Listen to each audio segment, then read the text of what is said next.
వైశాఖ మాసంలో ఈ దానాలు చేస్తే విష్ణులోక ప్రాప్తి కలుగుతుంది.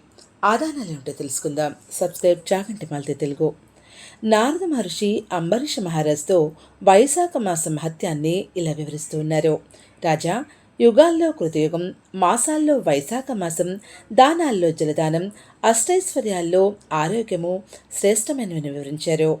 శ్రీ మహావిష్ణువుకు ప్రీతికరమైనటువంటి వైశాఖ మాసంలో వైశాఖ వ్రతాన్ని ఎవరైతే ఆచరించరో వారు మరుజన్మలో పిశాచులుగా పుడతారని వివరించారు. వైశాఖ మాసంలో బ్రాహ్మణునికి జలం, గొడుగులు, విసునకర్రలు, నీటితో నింపినటువంటి పాత్రను దానంగా ఇవ్వాలి.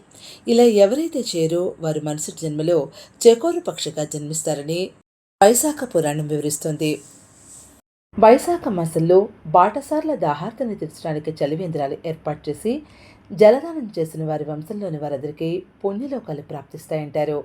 బాటసార్లు నడిచేటువంటి బాట పక్కన చలివేంద్రాలు ఏర్పాటు చేసి జలదానం చేసిన వారికి సకల దేవతలు, పితృదేవతల ఆశీర్వాదాలు లభిస్తాయి.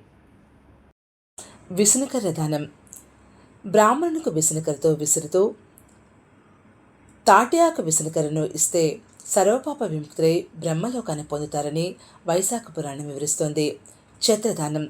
వైశాఖ మాసంలో ఛత్రం అంటే గొడుగును దానం చేస్తే సకల దుఃఖాల నుంచి విముక్తి పొందుతారు. పాదుకా దానం. వైశాఖ మాసంలో పాదుకలు అంటే చెప్పులు దానంగా చేస్తే వారికి యమబాధల నుంచి విముక్తి కలుగుతుందంటారు. అలాగే వారు విష్ణులోకానికి చేరి సుఖంగా ఉంటారట. మామిడి పండ్లను దానం చేయటం వల్ల పితృదేవతలు సంతోషిస్తారని, పుణ్యలోకాలు కలుగుతారని చెప్తారు.